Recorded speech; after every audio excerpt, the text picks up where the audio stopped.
Good evening, barflies of all ages, friends and family across the multiverse. Now, they call me Ace Trainer Argent, Ace Trainer West Willie, and I welcome you to the bar of the Blerds once again. Now, as you can see, we got special guest here. Now, I'm going to kick it over to the man. Delivery. Now, this is an honor to call this man my friend. One of the original barflies. One of the original. He might be the first barfly. He might be. Oh, I was about to say, well, okay. Keith Small, the second. Please, talk to the people. Introduce yourself, man. Welcome to the Blerd Bar. We told you you had a seat. We told you many times. Listen. Just happy to be here. I'm Keith Small, the second of the Muvioes Podcast, which is a podcast where we talk about people and stuff. Whoa, And stuff. What? Stuff. I like that it's a lot of stuff. It is a lot of the stuff. stuff was like heavy. So apparently the amount of stuff you talk about, goodness. It varies. If you have the opportunity between this podcast and some other free time that you might have between sitting on the toilet and playing Candy Crush, check out the Muvioes Podcast. Whoa. Brawl Stars. All right. That Josh is the only one that's playing that game. He's the only one. He's the only one keeping the servers alive. Let me know, barflies. Can't be the only one. You're the reason that the server's still on. They're like, hey, yo, the moment Josh turns his phone off, that's a wrap. We can close it down to turn off the sign, closing time. That's it. Oh, he wants semi-sonic on you. Speaking of Josh, Lord of the Shadows, talk to the people, man. Yo, 'tis I, hailing from the land of Sake, Shinobi, and Samurai. The boy is Godzilla personified. Ain't no other name but this to go by. It's your boy, Jayhawk. How y'all doing? Thank you. Thank you very much, sir. Trying. And last but not least, right? Yes. That's true. It's the bull. It's him. Kick it over to him. It's he. You already know who it is. You have a general understanding. It's Big Dan. Dan. Rodan. Coming Coming at you live from the 215, your comic book connoisseur, your sommelier of sci-fi and superheroes. Here to welcome you to another episode of the Blerd Bar, my bar flies. That's right, a.k.a. Big Dan, DJ Coco Melon. Stop. DJ Coco Melon. Spinning all your favorite hits. Can Wheels on the bus. Can we say that? I can. DJ Coco Melon. Well, we're here now. Lords. Well, if we can't, we've been Lords. demonetized. It's just a name. It's just, I'm referencing a name. We literally review other stuff here. We would have been canceled. That is true. To my daughters, I am DJ Coco Melon at all times. Or DJ Canticos, but it's mostly DJ Coco Melon. Tell us more about your life, Dan. What's going on, man? What's going on? Talk about what's going on. I'm coming off this high of an engagement party. Yes. Oh, congratulations. Listen, your boy came out sharp. He was smooth. Stop what you're doing. Go to the Blerd Bar on Instagram. Look at this man. All right. I did. Look at him. Yeah. Actually, we need to save that video clip of the lift that occurred. No. You gotta follow us on IG to hear all that. Yeah. You don't want to miss it. I'm telling you. Go ahead. Other than that, right? That should go on. I was about to say. We gotta talk about that. Sorry. Barfly. You get some behind the scenes That's content. right. That was a very admin meeting moment. However, I'm still currently watching Why the Last Man. I'm keeping up with that currently. I understand the challenges that adaptations face, especially when we've been doing this for such a long time, which doesn't feel that long. It's only been a year, but it was 2020 though. It's like 3 years in 1 year. And also, I feel like we were reviewing content even before we were professionally, semi-professionally doing it here, because we're doing it now professionally on a professional level. We are professionals. You are professional. Yes. However, because of that, the challenge of adaptations, the show seems to have dragged its feet a little bit. It does pick up in episode 4. So if you have a 3-episode rule, my request is just to get to episode 4 and give it a try. Other than that, Star Wars Visions, but that's a totally different thing. That's BNR. Make sure you find wherever that link floats around in this podcast, and it'll redirect you over to that BNR Star Wars Vision. Other than that, what you been into, Sterling? Right now, Pokemon Unite just got another patch. They added in some characters. I gotta give credit to, I don't want to say credit to Tencent, but like the Pokemon Unite team, because they've been really good about like patching. They've been really, really fast. They've been listening to people's stuff. They have surveys all the time. It's pretty good. So hopping back on that game, playing some kids on some cell phones. That's fun. I'm gonna let you finish. Okay. I'm gonna let you finish. All right. But who are the new characters? The new characters are Sylveon. Ooh, and that's an interesting choice. Yeah, you need Eevee. You got Pikachu. I mean, right? Yeah, he's a fairy type. We don't have a fairy type.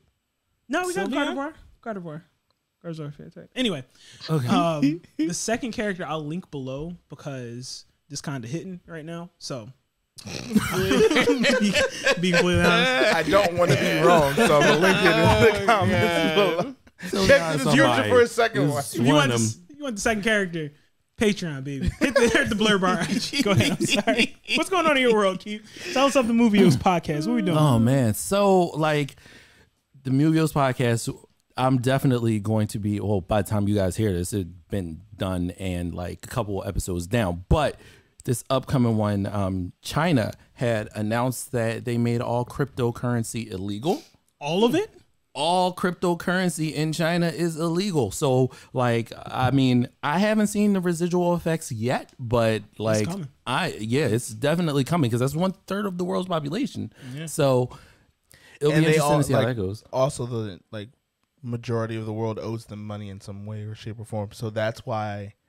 It's like, nah, that digital money, hard cash. Nah, I want that gold standard, baby. You owe us. Like, you can't just be like making up money from computers. They said, run that. Run me my money. Y'all take Venmo? Y'all take Venmo?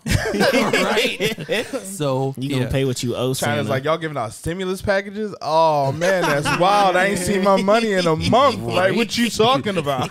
You out here buying vaccines. That's a different podcast. That's a whole different podcast, but that's dope. But also, Diablo 2 re-released. Ooh. So yes, I'm switching between the Switch and PC, and also Deathloop like into that pretty heavy, as well as new characters on Dead by Daylight. Oh, you're still going. Listen, man. That's impressive. You're playing that game for like a year. Movies. No, for 5 years. Yeah, I was about to say Dead by Daylight's been out for a minute. I have been corrected. I'm still waiting on Dying Light 2 that got pushed back again. I was so excited for this fall, and they're just trying to make it the best game. No, they don't want to give a broken game, and I respect that. However, wait. Listen, just don't give a date. Don't tell nobody that you're ready. That's fair. Like, just be ready and then surprise drop on us. We here. Listen, ain't nobody trying to have Cyberpunk again. Come on, man. Come on. That's largely the reason why they're acting this way. And Call of Duty don't care. They'll be like, we patch it next week. Activision just don't care about nobody's feelings, but even their employees. You want to talk about something? To say 2K. They just put paint on it, and this is like the same version from 3 years ago. That's what you're getting. There's a business model for 2K that I have that apparently people don't understand. I was like, just charge $40 to upgrade the roster. The graphics have been the same for the last couple of years. There's your DLC. You can release it one time, pay $80, and then $40 for the next 5 years. And that's not just the NBA. That's the wrestling. Yeah. All of them. Okay, but see, if they make the price less, then they make less money. No, they keep losing people over this model of a brand new game each time, and then in-game money, in-game currency you also have to purchase. Those transactions kind of wild, bro. And people pay for it to play an RPG of a sports game. And I'm trying to understand who's like, I want to be a rap star and a basketball player. I got friends that play this right now who are stressing. They are stressing. They're like, I ain't got the record contract yet. And I'm like, what are you talking about? You said NBA 2K. Like, what are you talking about? Listen. I need to get this endorsement, man. Damian Lillard got bars. I got to at least match him. I'm just like, what game is this? This is starting to sound like a Yakuza game. Like Yakuza 0. Speaking of Yakuza, what's up, Jay? I'm doing good. You don't have to put me on a solo. Okay. But I'm doing good. He said, why shot that? I have also watched Visions, but yes, that is another podcast. I watched it too. I'm watching it. I'm here. Outside of that, yeah. Dubbed or subbed? I did it subbed. Okay. No. I know. I was like, don't disrespect you, but I'm asking because I like by Disney Plus standards, I didn't know that there was 2 options, and then I forgot. I feel like you guys mentioned it, and I'm now realizing it that there was subbed options. There are subbed options. Yeah. I would have done that because the first one I was just like, why am I doing this to myself? I respect you. I would never ask. Thank you. I'm sorry. Unlike some of us. If I could fall into the sky, you know. No. Outside of that, yeah, the engagement party gearing up to it and then having it. Yeah, one of the best times in your life, right? Exactly. It just took a lot of time. That's all. Shoot. Yeah. Well, great. That's checking in. Blink twice. Like if you are under duress. So the topic of our podcast today that Keith has joined us with, we're going to talk about the hypercriticism of Black art and the structure that I would like to take on the.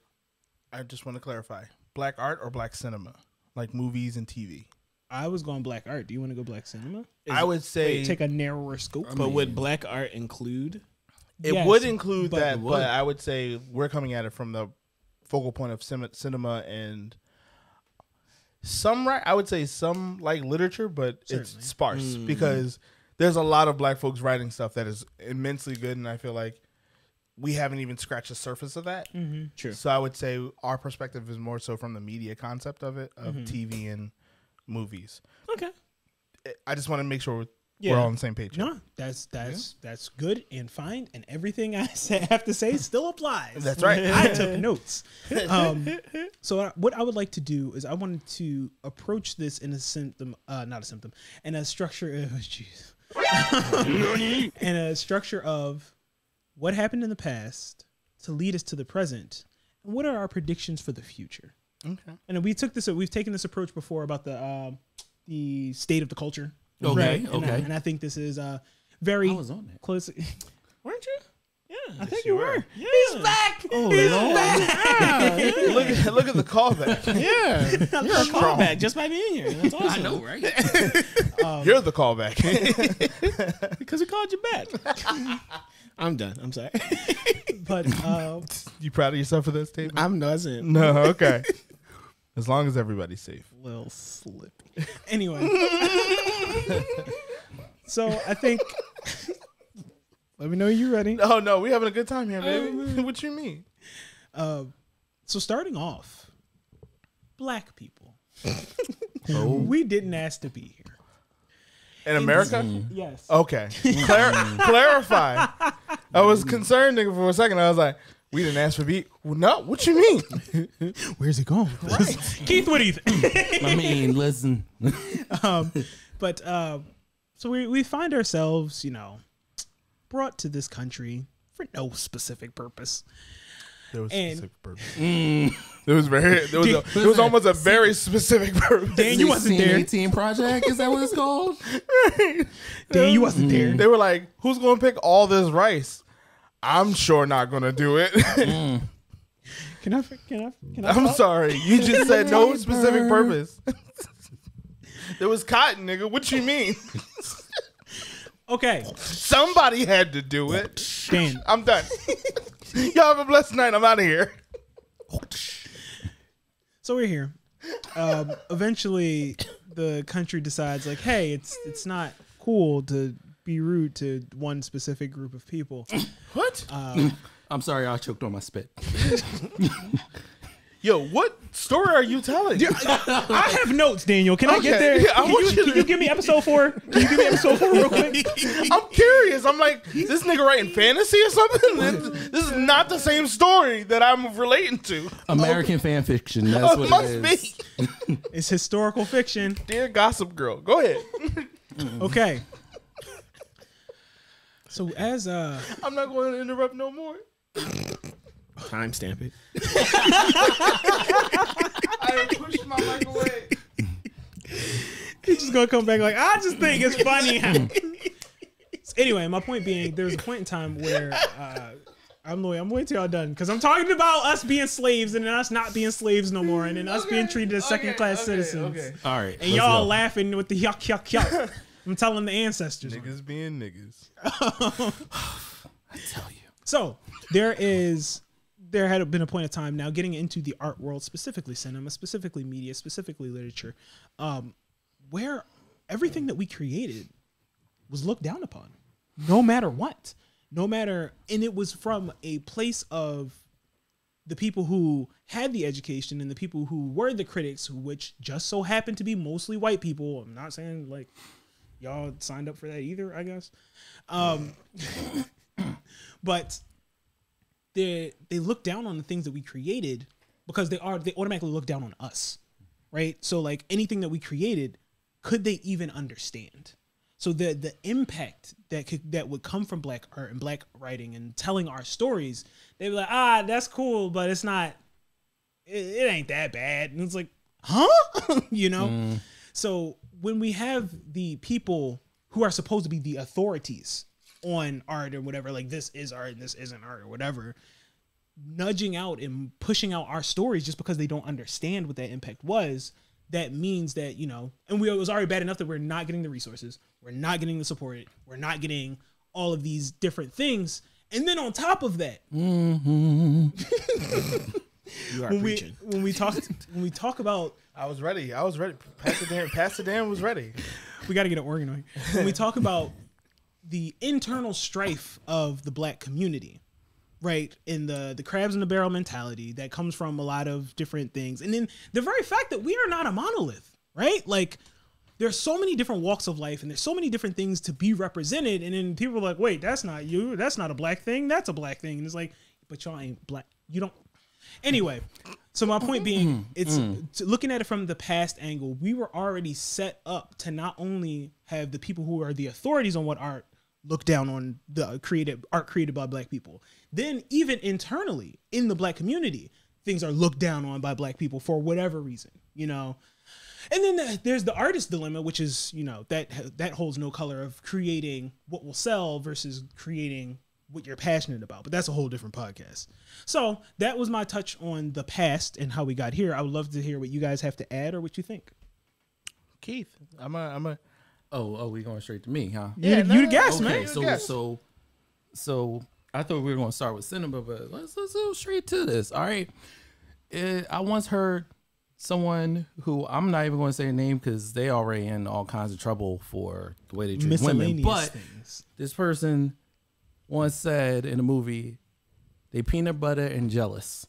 And I love that because that definitely describe it. Like, they can't do what we do, so they like move the goalposts to better suit them. And it goes for every form of entertainment. Now that just reminds me of was it Gabby Douglas? Oh, being penalized. Oh, yeah. Being penalized for just being good. I get you. And it's not just Gabby Douglas. It's it's been happening forever, and it's still happening. And it's so frustrating, like how we are just like we are taught that we have to be 20 times better than them. Wait, y'all got 20%? We got twice as, so we got 100% better to get half as far. Exactly. And then, you know, you have people who are graduating from grad school and, you know, getting their PhDs, and they are put under the bus for a person who barely graduated from high school just because, The complexion connection, baby. Complexion connection. But, yeah, that's a whole nother thing. That is true. Jayhawk, how you feeling, buddy? What do you have to say? What do you have to say? Or we can start discussing the present and just talking about art. Oh no, I got something to say about that. Oh, big name. So what was interesting is that I was watching High on the Hog, which is a Netflix documentary about African cuisine in America.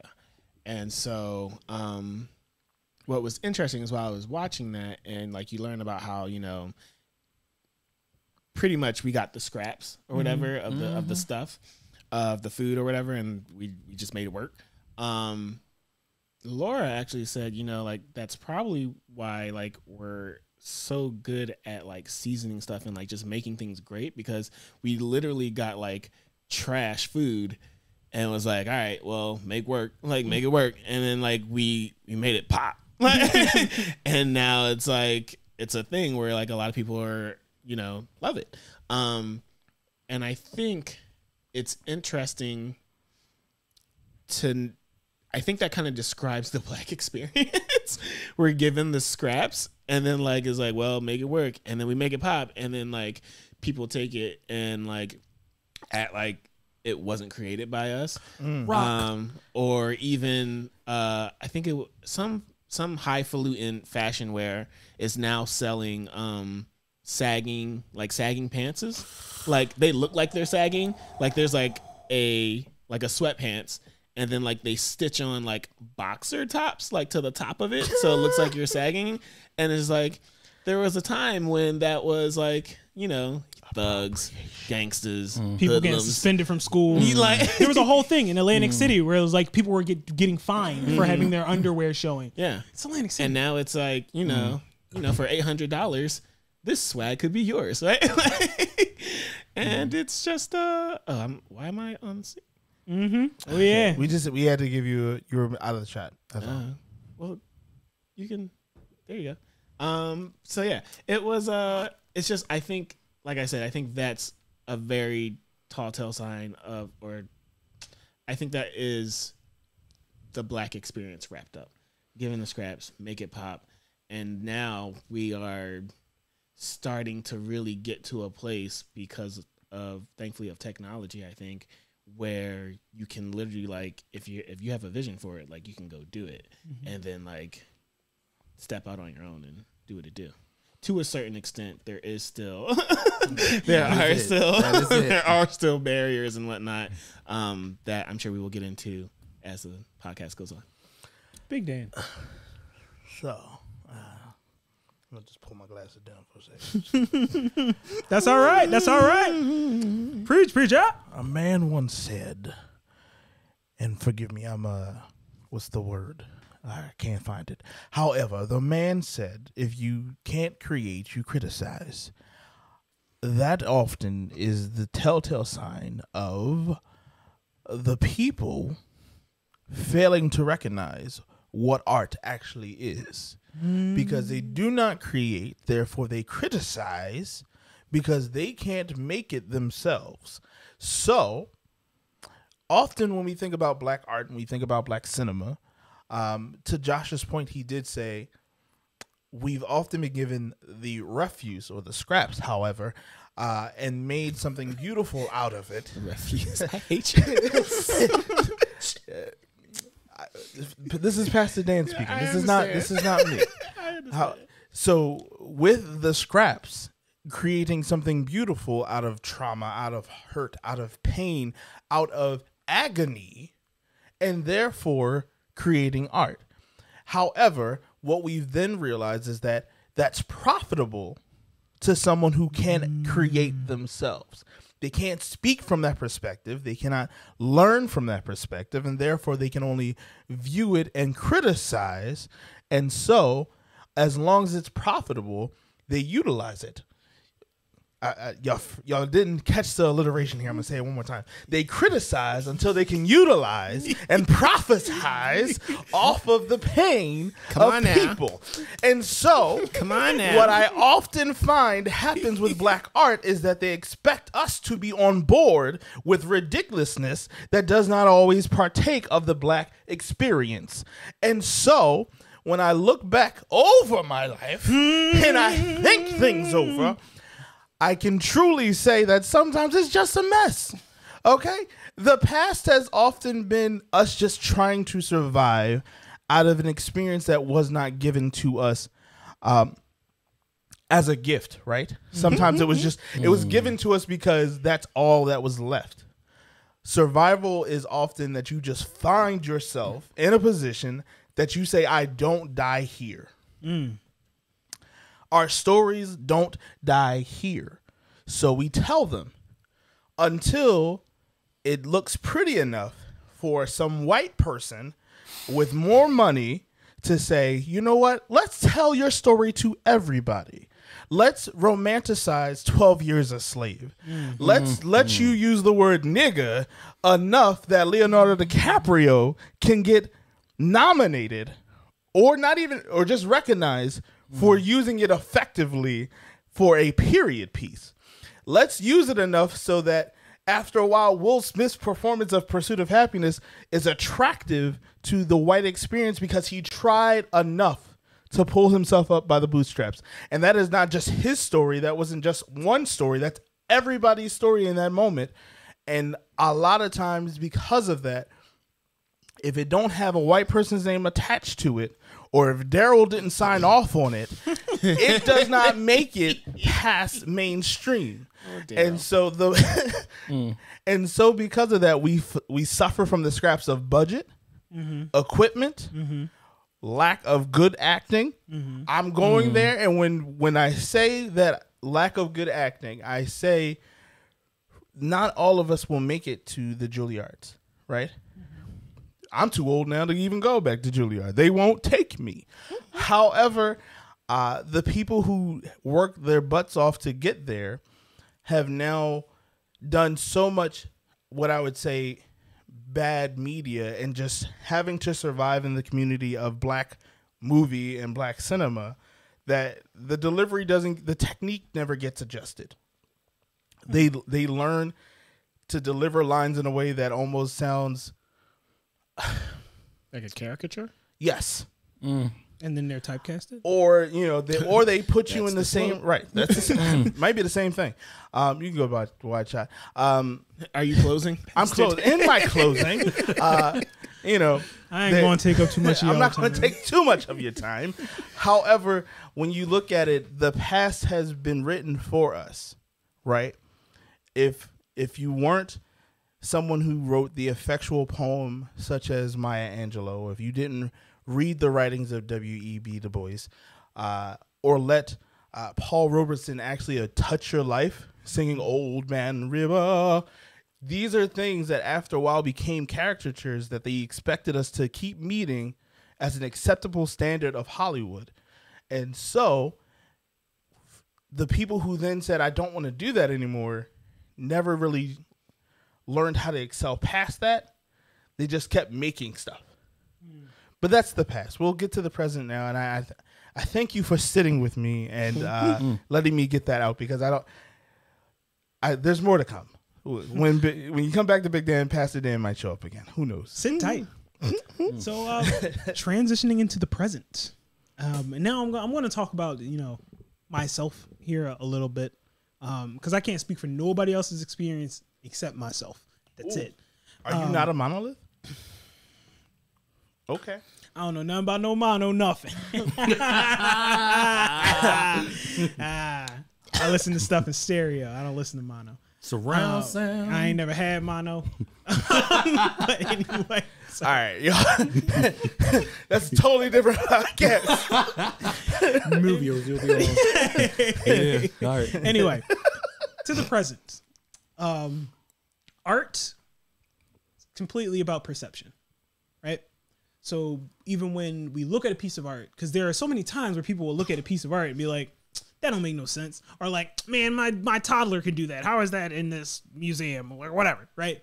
But that's not, it's completely built on perception. So the experiences that you've experienced that have built you up to be the person that you are, paint, ignore the pun, the vision of how you break down and consume art.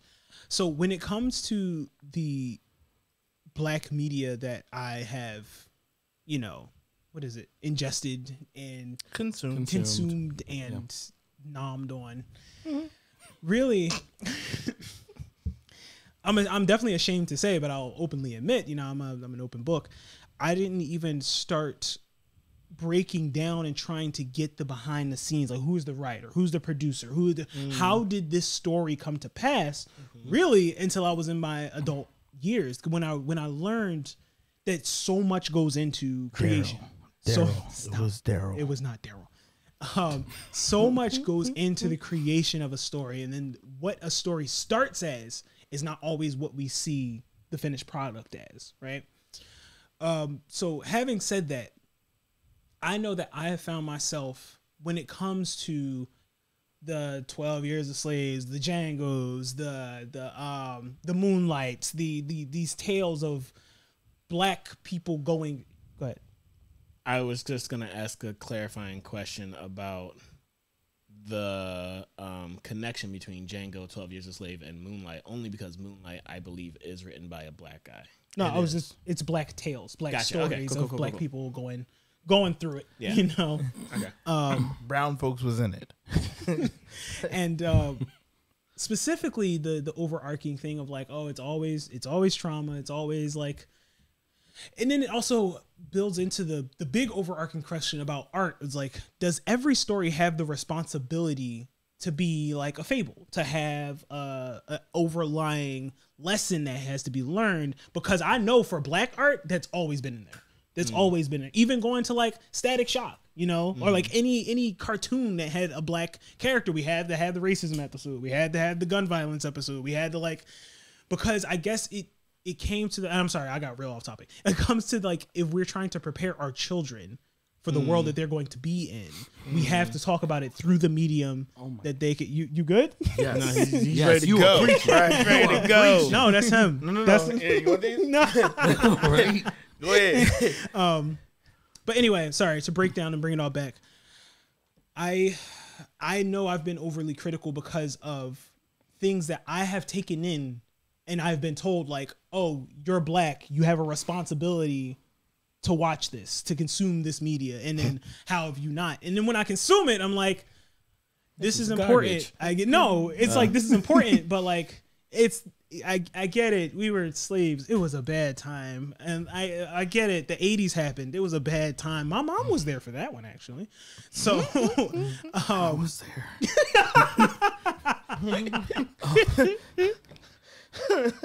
Everybody heard. so I'm going to wrap up with that with I appreciate this episode because it is now challenging me now that I have a wider perspective and I understand that we're not locked into these stories, that we're not locked into this responsibility. And I try to catch myself specifically with Lovecraft Country. Actually, Lovecraft Country, Cannon Busters, Yasuke, all of this new media, Candyman, these things that are coming out that are not really free from these things, but it's very clear that we're making steps that black people are telling black stories, and it's just like black stories of stuff happening. You know, it's not always. Oh, well, Lovecraft Country was tied into that, but that's the story. But I found myself overly critical, right? Like, oh, this is good, but it's like, why is this character interaction here? I think they could have done this, but it's like, bro, do you do this with like everything else? Do you do this with any anime? Actually, I do, but I was about to say, like, I mean, I guess we're getting into like. Present your question about the present. I'm sorry. No, that was the breakdown, and I know I find myself where I have to challenge myself about being hypercritical, and how do you? I guess that's just kind of it. Like what are we experiencing with storytelling and black cinema and black media, and like what's up? Gotcha. Go ahead, Keith. Well, I mean, not to go into saying how we tear apart black media, but that those behind the scene things are really important. Like, for example, with Black Panther, you know, people say it's great, or people say it was bad, or whatever you say it was. Like Black Panther, Ryan Coogler actually did a lot of things, just a lot of imagery, so that, you know, it's subtly like, hey, listen, we are putting like blackness in the forefront. We are showing our excellence. Like, for example, that casino scene. Ryan Coogler has a YouTube interview where he like breaks down the lighting that he did, where he put each and every person, and like right there, you just like, oh, this is greatness. Like, I didn't even notice that point. Oh, this is dope. Like this really shows like, you know, some real planning, and like it shows that we are leagues ahead of anyone who's even considered. Now, I can say that for a person like Ryan Coogler, but like when you look at, you know, the other say the name, other other directors. Go ahead and say the name. You I'm know not- what you're I'm talking just- about. like they receive Do it. a lot of they receive a lot of praise that they don't deserve. I'll just leave it at Okay. that. Well,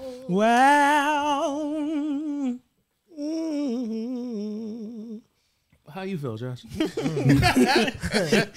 said that, J-Hawk. So I think talking about being hypercritical of the present media, like I remember getting tired of black films when Oh, you don't like The Color Purple, bro? I love The Color Purple. I actually never saw it. And I never saw Roots. You never saw Alex Haley's Roots starring LeVar Burton? I don't think I saw any of the Fridays. But here's why. wait, they're not in the same category. However, I understand where you're coming from. Secondly, nigga, go pick up a book. That's all I'm gonna say.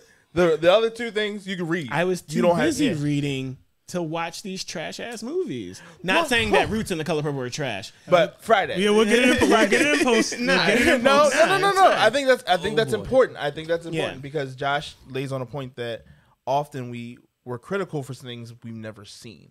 right? We hear them quoted in culture, but we've never seen them. And so because of that, going in, whether you see them or not, you become critical of them. But go ahead. But with the Friday movies, it just wasn't content that I wanted to consume. Like it wasn't. Like my mom was a teacher who said, "You're not you're not going outside and playing with the kids like that." Like, so it didn't seem like feasible to like watch the content. What's my return on investment? You're right. Like, but it was just like, I don't want to. And then you have stuff like La Amistad, right? Where it's just like, I mean, I guess we can watch this again this February, like whatever. And what I realized was after a certain point, February was like the worst time of the year because I always got triggered to hate white people. And it's not that like they ain't shitty sometimes. Not all of them. But like, you know what I mean? Like, but it's like, I don't need help to hate a white person who's going to be rude to me. Right. Sure. Like, I don't need help with that. That will come. Like, but at the same time, I understand, to your point, I believe, Daniel, you said it, telling the stories to help our kids survive. Like that's important. So it's like, you need to be knowledgeable about these things. I just don't need it to be a downpour of it at one time, like at a certain time of the year, like February. Right. And then I think that's kind of like what has been happening with, after a certain point, the people who are like Issa Rae, like who's like making great content. I feel like she might be around our age, maybe a little bit older. I think she's a little bit older. A little bit older, but I think she might be y'all age. Might be my age, actually. Okay. Yeah. But but I think growing up, always seeing all the trauma, right? All the black trauma. I think creators were like, hey, I'm tired. Because I know as a viewer, I'm tired. Like, one thing about Lovecraft Country that I loved was that, like, it felt, I hate to say authentically black, but, like, they weren't, like, the black characters. They were just characters, like, in some sci-fi shit. And, like, that was, like, really awesome. Time period, like, yes, that was, it happens, but it happened. Yeah, it did happen. But like it was like the one where the mom goes into space and like she's actually like super smart, like, and like she gets to express that. Like that was like one of my favorite episodes. Who are you, Hippolyta? Right? Yeah, it was so dope. But I think for me, I was tired of seeing like the gangster movies. I will say this. I was not tired of seeing them. I was tired of seeing them marketed to me. I was not watching them, but I was tired of getting marketed. I am not the intended audience. Yeah. So it's like, no, I didn't see Hustle and Flow. Like, why? That's what you think of the gangster movie? Not like Juice? I didn't see Juice either. But that's more because, like, I really, like, my mom is a Baptist. So, like, how would Juice ever get into the house? All of our moms were Baptist. Juice wouldn't get into the house. It would be, what friends do I know who would have it? Like, that could sneak, break it into your house. Yeah, and then like, drop it off at your doorstep and be like, watch this and get back to me. Right, yeah. Like, that wasn't happening with the VHS or even the DVD. Like whose VHS is this? I ain't buy it. So I think for me, it was just like, I was already tired of seeing us portrayed in a way. And it's like, even like growing up wanting to be an actor is like, I don't want to be thug nigga number 5. Like, I don't want to do that. But, I mean, how do you start? But nah, I refuse. And then yes, and that's a big problem. Like, how do you start? Like, you gotta be thug. And it's like, no, no, I'm not. So I think that's a big part of the present. Like, I think we as a collective, we do want more for ourselves than to be thug nigga number 5. Yes. So that's why we are, I think, starting to create that space now. Before, that was all we could do. And like, if you're gonna get a check, gotta get a check, gotta pay the bills, Secure right? the Like, bag. so The bag must be secured. exactly. So Thank you. Now, the next voice you will hear after offering, will be that of our leader, our CEO. You gotta stop saying that. It's fine. Hello again. I won't be before you long. I do feel, though, it is important to recognize that what has been said is critical to the advancement of the black race. However, it is missing important pieces for people who are not present with us, because perspective is the only thing that can only tell the truth from any point of view. Josh's truth is Josh's truth, and therefore will be critical to the advancement of blackness. Keith, Sterling, the same thing only applies to you guys from your perspective. It's the Bible says, and I'm being, and I know this sounds unjust, but it does say, for lack of knowledge, people suffer. And I think it's important that movies like The Color Purple or the miniseries Roots, if you don't watch The Medium, to read The Medium.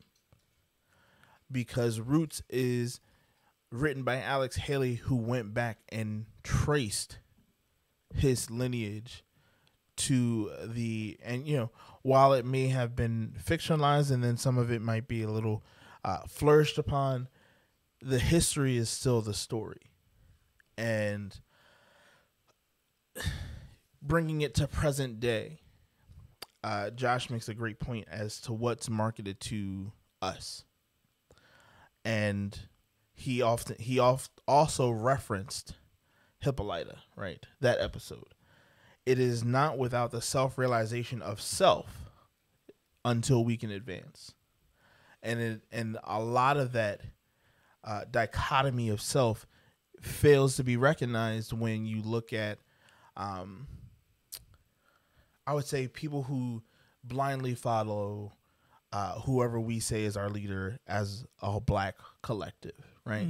So at one point we had Martin, we had Dr. King, we had Malcolm X. Definitely thought you meant Lawrence. I was no. I was getting that. The show was good, but listen, we had Dr. Martin Luther King, we had Malcolm X, and since they were persistent at the same time, you were told to pick sides, and so then it was either passive or aggressive, or passive aggressive, and so as time goes on, then it was the Rainbow Coalition of the Black Panthers, or and then you became either the Oreo or the nigga, right? And Team Oreo all day, baby. No. Well, hold on. It's a Blackport now. Hold on. So, the Oreo is to me a derogatory term because I was damned for being educated. I knew who. Sir, we Like I said, hold on. Hello? I'm only, like I said, my story can only be of the advancement of blackness can only be told from my perspective, and so therefore, because of that, my story is that I was damned for being academic. We were damned for being academic, well read, learned, and so because of that the burst of thug media didn't apply to us, and we were so anti against it. There was so much dare in our schools. There was so much dare. There was so much like, and also very much because of our home lives. Baptist or not, Protestant, whatever you were not going to be them niggas in the street. That is true. Mm-hmm. What you are not going to do is bring that back into my home. And we had cousins who were older who did that and failed. We had uncles and aunties who did that and failed. And so our parents only saw the negative repercussions of that because the moment of survival was now being set up to be success. You don't have to survive anymore. You don't have to be out here in these streets. I did that already for you. So the present then brings you to this timeline of skewed storytelling of like, man, I got to be out here to make it. Yes, there are people who had to do what they did to make it. I will never invalidate that. However, we glorified it in a way that said, y'all can all do it. And some people ain't built for that life. Hi. And also what they did is it put a bullseye on our backs as a culture that we're like, now we can demonize your act of survival. This is you don't have to do this anymore. We are allowing you into our jobs. You can make minimum wage and you can stay in your crappy apartments. And some people were saying, I can't do that when there's 9 mouths to feed. And so Reagan said, we're going after y'all niggas. And so the art started to tell a story of just survival again that had probably existed in the 60s and 70s. And then we flourished very shortly for blaxploitation because y'all niggas was wearing bright colors. And shout out to Bruce Leroy. But they were like the pants were tighter. Like, it was a different time. Leopard print, tiger print, feathers and hats. Like y'all, you the master. Showing up. And so what Hollywood's job was to demonize again the act of survival. And so now we bring it to present day where we can tell stories and self-recognize who you are and realize that you don't have to take the course that is plotted for you as a black person. However, no matter which course you take is going to be hard as cuss because you are black.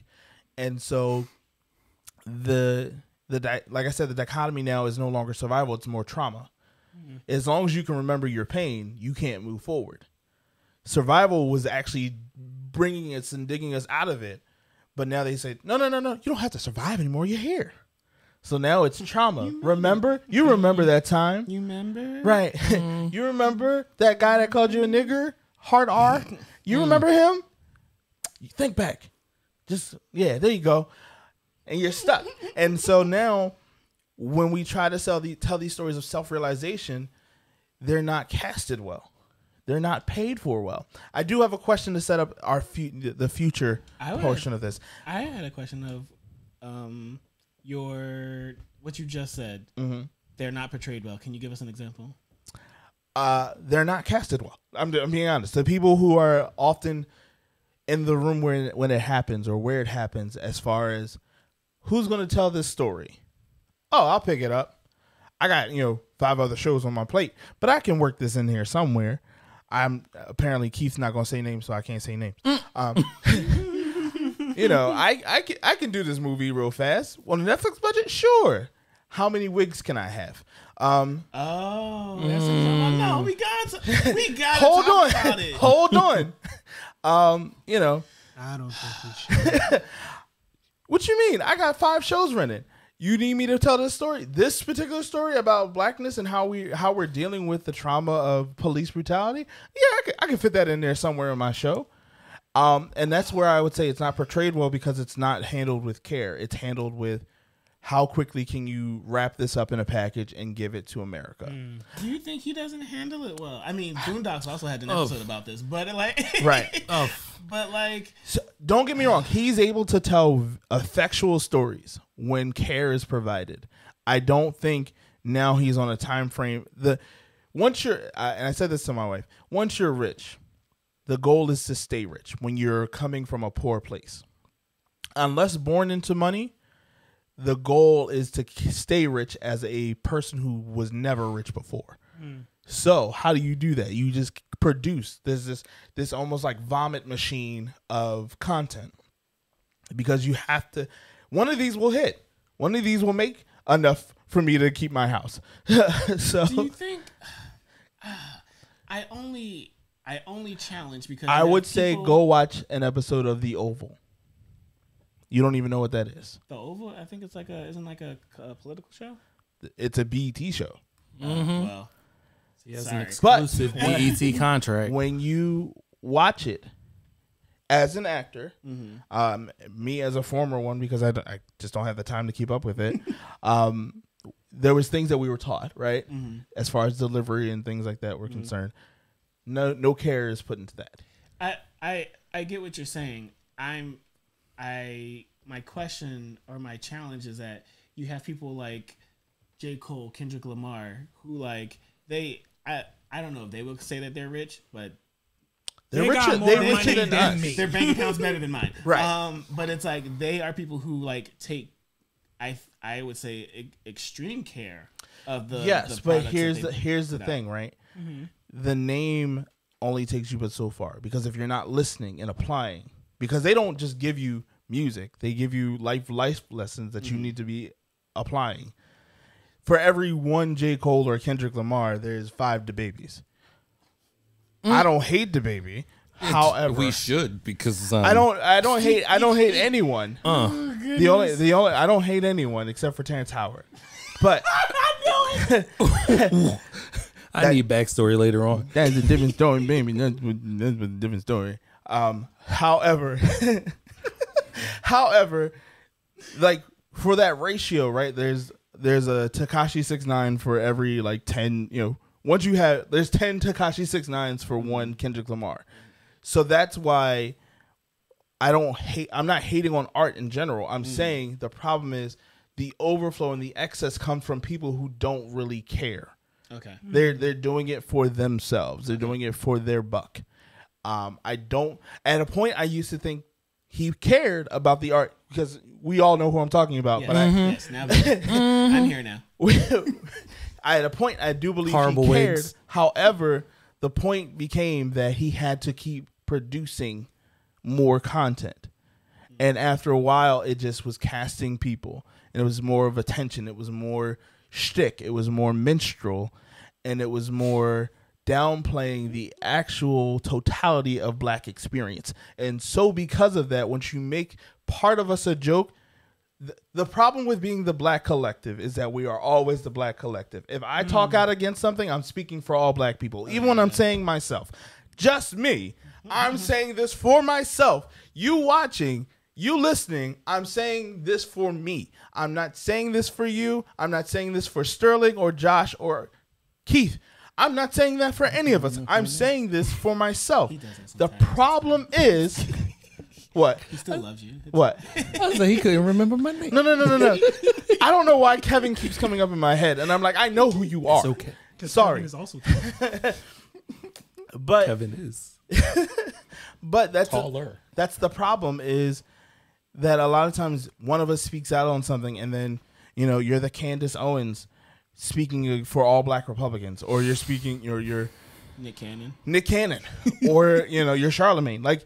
And the problem is that... Or Nicki Minaj, most recently. Yeah. Oh. Wow. Right.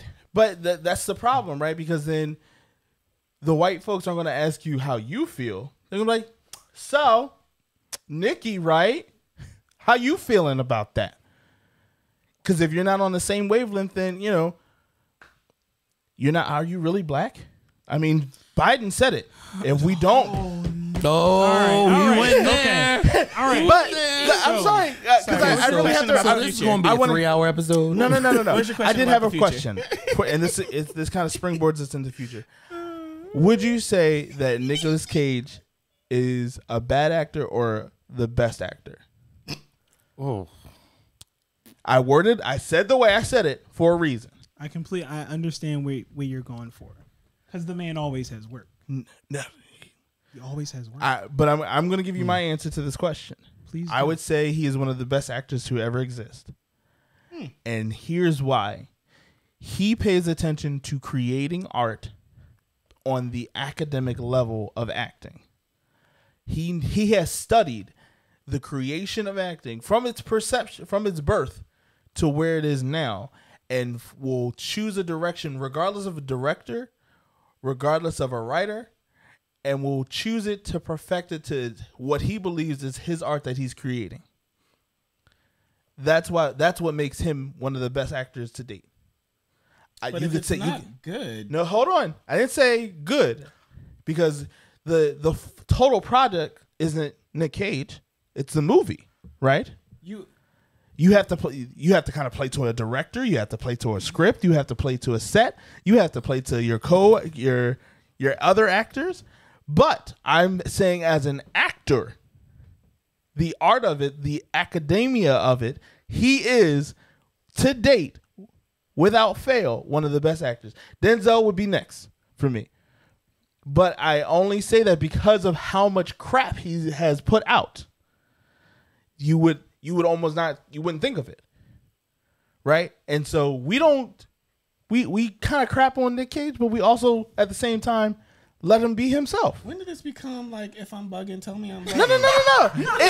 You're right. But I'm saying, I pose this question because because because of the hypercriticism that we often give blackness in media, right? Mm-hmm.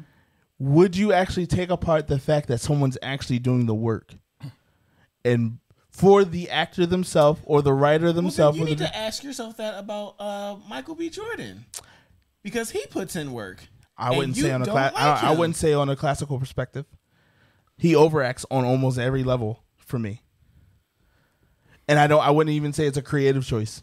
I just feel like they give him lines and he's just like, I'm gonna say it like this, because if it comes out like this, then it's emotional. But that's just me. That's a perspective. Like I said, I can't speak for all black folks. I gave a question, and you're allowed to answer me however you feel based on that question. Go ahead, Keith. Guys, I'm diplomatic out here. Really quick sidebar. I don't want no problems. I'm getting really worried about the list of people running up on the Blerd Bar. Because, I feel like Terrence Howard has the time to do it. That's what I'm really worried about. Run up on me, man. Run up on the Muvioes Podcast. I got all these. These my peeps. What? Run up on me, man. But I asked that question specifically because the hypercriticism of blackness comes from the responsibility that we are often put upon ourselves to accept or reject whatever art is provided to us. Because temporary layoffs, good time, easy credit rip-offs, good time. Was it good? But were the times good? Here's where I'm just like, back to your I made a lot of points. I'm sorry. Yeah, one of the points that you were making was talking about how Nicolas Cage is a good actor. All right. No. One of the best actors of our generation. One of the best. Like what? Over. Have you seen Wicker Man? I have. What? I have. But anyway, have you also seen his interview as to why he chose that decision? Because when he broke it down for me, I was like, I understand. What? But the way you deliver it, if it's still bad, it doesn't matter what you do. I mean, and also, yes, he still gets booked. So like somebody's like doing something for him. But like I said, I posed the question the way I did because we can chop down Nicolas Cage because he's an easy target. But when we talk about black cinema in the whole, we chop that all the way down. So Samuel L. Jackson once said in an interview that he was just, at one point, he was just taking movies just because he needed the money. So he was taking any movies. But you can't say that Samuel L. Jackson is not a monster of an actor. Oh, he is. Now we got Nicolas Cage. Why does he get so much credit when, like, his body of work, I mean, granted, I know a lot of it is like the way it's being directed, but his body of work is trash. And like it's once been said that if you don't say certain things or if you don't put yourself in certain situations, then it can never see the light. You don't say, nix this person out loud if you never wanted to be like recorded or repeated. And he is choosing a bunch of, how can I put it, toilet fodder. So like with that being said, like, I mean, his decision making definitely comes into question, but also like Nicolas Cage. All right, so I'm gonna tag in here real quick. I'm glad, but see, that's why I created this. I created that kind of like argument for it because there was an intentional reason behind it. No, I got it. I don't. It's fine. You don't understand my art. Thanks, Kanye. Sheesh. Y'all have a blessed night. That's where we close. The future portion. The future portion, I really love. I like what you said and the questions that it then provides about structure and intent versus delivery, right? And because I think that definitely has been something that we as Black people has, of course, experienced with Being in relationships. Temporary layoffs. But for the future, I think when we think about the people who are at the helms, we are being in the room now, in the room where it happens, where the thing, and not just Daryl. I was about to say, sometimes it's Daryl though. Daryl Dolezal. Daryl Dolezal. Here we go again. So, the future of, Because he took her name. Stop. The future of Black art and how we relate to it. So bad. Yes, I'm trying to bring it back. We only got like 8 minutes left. The future of Black art, how it comes together, and what we need to see. I think you touched on a lot of great points, Dan. I really appreciate you for it. As far as structure, intent, what we get, and then I think the changes that are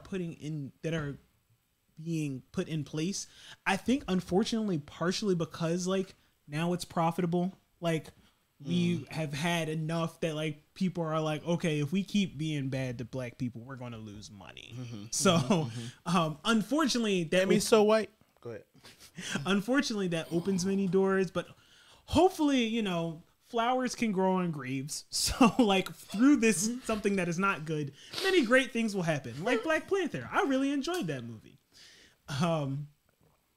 The stories being told, and I like the definition of culture is a bunch of shared experiences, things that we all feel come together and experience. And so we having Black culture, and then that definition also being not a monolith, right? Like it's definitely up for discussion about what is and isn't Black culture. The cookout is problematic. We'll get to that later. Cookout is a myth. We're not having a cookout. We are not having a cookout. None that they invited to. Oh, That's for sure. The future. Go ahead, Josh. I think commenting on structure, criticizing who says what is and isn't authentic, criticizing who says, well, you didn't do it this way and then do that. I mean, challenging our criticism is important, but we being a part of the culture, our criticism is completely necessary for us to get more authentic stories and for us to get really what we deserve, man. But go ahead after that, Josh. I'm sorry. Because that actually reminds me of the episode in Black AF where he's like, they go see a black movie or a movie that was like, I think written by a black person. And he's like, but like this movie is trash. And it's like, can we not say that this movie is trash? Like, how are we going to get better if we don't call out trash when it's trash? Like, so I think it might be a case of not what you say, but how you say it. yeah, Nope. sure. Nope. Okay. That was polarized. Keith, how do you feel? Sliding scale. Right. I said what I said. I'm standing by it. But go ahead, Josh. You were still going. Well, yeah, because I just think for the future, like, and I guess he who shall not be named. Like, I don't think we want that wrath. He has free time. He has free time. You know, I think the shows write themselves.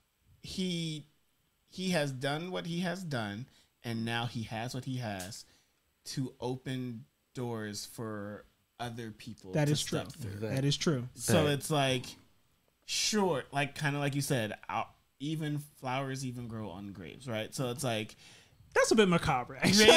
No, I know, no. but it's like, It's accurate.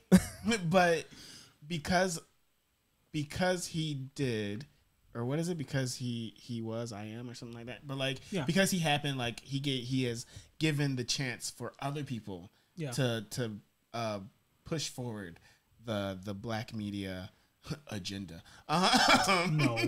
But same thing with like Issa, same thing with Kev on stage. Like, If y'all don't say Shonda Rhimes' name right now, I'm Shonda sorry. Rhimes. Shonda Yes, Rhimes, there we yeah, go. sure, yeah. I'm sorry. That one was bubbling up. I was like, if y'all don't say her name immediately. But because all these people are going to the forefront and being the spearhead, it's opening doors for future generations, which I think is great. That being said, yes, if a movie comes out that isn't good, like we gotta say, or a piece of artwork, whether it be through media or however it is, a book or whatever, if it's not good, I think there is a certain, you get 20%, you know what? You did that thing. 80%, like, here's how you could probably make it better, right? Like, I have some notes. yeah, like, and I think to your point, Sterling, there is a way to be like, like, I see what you were trying to do here, but let's like work on perfecting that craft, because as Daniel put it, in a lot of ways and a lot of times earlier on, we weren't allowed to be in those spaces to perfect our craft. That is true. And now Yeah. we are having more and more people in those spaces who can now go back and give back to the community and like hold these classes in the rec center, right? And that's a whole nother Except for Daryl. podcast. Except for Daryl Dolezal. He probably can't. Stop. This is not a real person. Any person that bears resemblance, living or deceased, is purely coincidence. These are their stories. But yeah, I think for the future of Black media, black black art. media, okay, because this does really sound like the last episode that you were on. No, not the culture. We're talking about. Not the culture, but I just mean, it ties in. it ties in though, right? So it's like I think it's bubbling. I think there's like almost like you could call it, I guess, like a black renaissance going on, That's a almost, wave. or about to happen. We've. Because I think a lot of people, especially like every year, right? Emmy so white, Oscar so white, Grammy so, like all of the whites. I think there's more and more of that.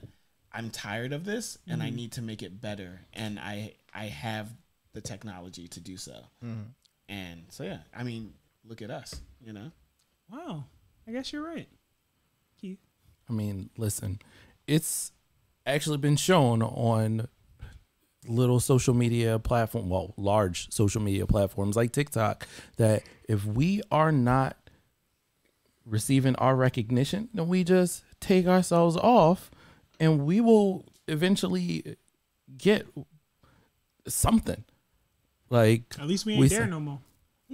I mean, listen, like how are people going to flourish with our dances and make money off our dances if we're not doing the dances? Because they're not making anything off of those crappy things that they're doing on TikTok. But that's a whole nother story altogether. Have a blessed night. No, but we do have great visionaries who we can stand behind, like the Shonda Rhimes, like the Ryan Coogler's. I mean, Tyler Perry. You said the man's name. Needs to have assistance. Like some people get too caught up in themselves, and he has said in interviews that he prefers to do the writing and directing and all of this himself. And you have to realize that this is a big job.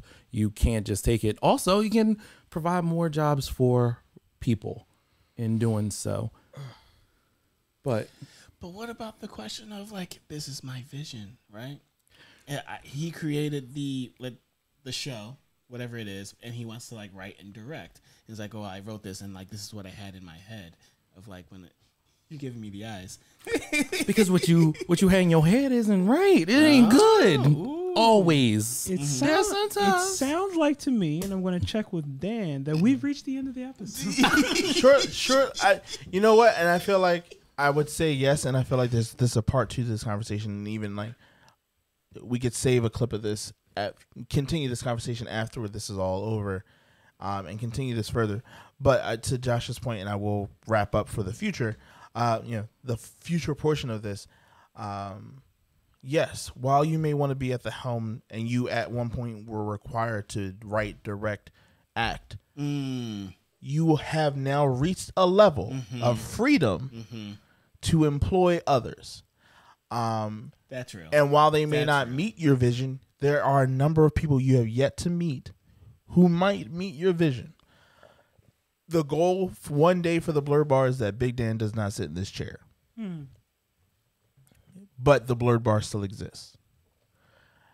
I do give off CEO vibes. I feel that. That's why he's the CEO. No. I give off CEO vibes. I didn't say I am. The reason why is because I believe that the vision should always outlive the creator. If it does not outlive the creator, was it actually art? Yes. No. Here's why. Here's our Patreon. Art is immortal. If it's art, it will live past this point. That has always been the case. That is true. I disagree. That has always been the case with art, because regardless of how you critique it or how you feel about it, if it lives past the point of its inception, therefore it is. And I believe if you don't have the vision of creating art, you are only creating for a moment. And if you're only creating for a moment, you are only going to exist for that moment. I mean, let's talk about Off the Wall. That is a very good example. Yes. Very good example. And I believe if you don't have the vision for its longevity beyond yourself, did you create something? Okay, I challenge that. I'm asking. You might not have the like. I don't know what Michael Jackson was thinking, but he was just like, "Yo, I really like this music. I'm really gonna pour like." And let's even say like Kendrick Lamar, right? Like, I really like this music. I'm gonna put this together. I'm gonna Lupe Fiasco, Food and Liquor. I really like this music. This is the story that I want to tell. I don't know if they were like, forever, this one. This work of art forever. That should be the effort behind anything you intend to create. That's the whole point of a legacy. I didn't, the idea of having children didn't come to me just for that moment. It's for the future. And I believe if anything is ever invested with giving birth, it continues beyond your existence. What is a legacy, right? The question often posed in Hamilton. It's planting a seed in the ground for something you may never get to see. And I believe that wholeheartedly. I hold that deeply, because there are our parents who gave their life, their sweat, their blood, their tears to make sure we made it out. And, I don't want to get emotional, so I will try not to get emotional. But the effort and the care that they put into our existence means that is in and of itself art. It is beautiful. And because of that, however you critique it, you are yourself a masterpiece. And so, wrapping that up, I do believe that if you don't have care with your vision or your creation, you aren't creating art. You are creating something for the moment.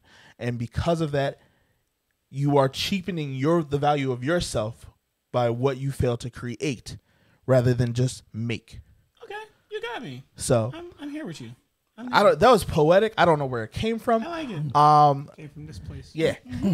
But we've reached the end of our episode. Hey, Bar Make Flies, sure you guys are like art. Right. If you don't know, now you know, you matter. Because that's how it works. And we don't. It may Text your sound parents. right. Tell them you love them. We may sit here and we may talk it out, and it might be sometimes in jest, but it is something that we truly care about when it comes to the creation or the being of yourself, right? So don't forget to like, comment, share, and subscribe. Hold on, real quick. Keith, tell people where they can find you. You can definitely find me, Muvioes Podcast, every Wednesday on Apple, Stitcher, Spotify, Podbean. most things. Most there's some things that I just refuse to put my podcast on, even if they pay me, which some of them have offered. Oh. Yeah. No, I have morals.